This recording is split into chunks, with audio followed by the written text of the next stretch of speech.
People who look at our country's history and see only sins miss the point. People who look at our country's history and see none also miss the point. As Martin Luther King said, the arc of the universe is long, but it bends toward justice. But we got to bend it. So what is our country about? What will it be about? What kind of America are we going to build in this time? Because America is a work in progress, and progress is not certain, nor does it travel in a straight line. When we see millions unemployed, crumbling infrastructure, 2 wars, and overflowing prisons, people feel anxiety and they feel fear. When we see 4 million foreclosures and an estimated 3 million more to come, and wages having been stagnant for middle-class people for 30 years, people feel anxiety and they feel fear.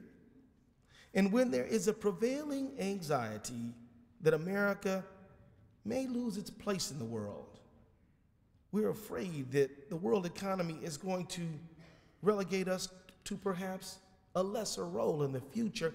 Then there is anxiety and there is fear and there are reactions. Which reaction and which response can we shape and can we form? You know, we know people in times like this who, will often act out of emotion and even prejudice.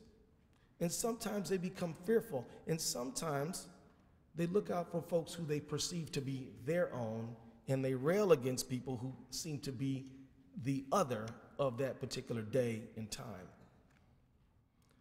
But at times like this, it's also a good time to come together and remember that our nation was founded on a prayer for liberty and a belief that we are all in this together.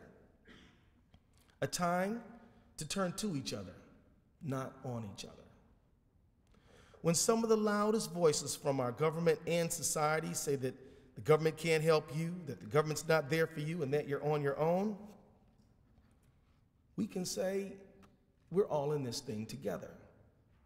When some people say they are the problem, they don't belong here, they can't be trusted, and we know how they are, we can say that we're all in this thing together. When this happens, we have a choice to make, and it's not certain, and it's not guaranteed, and it requires your individual action. We're answering the question of what America is all about every single day.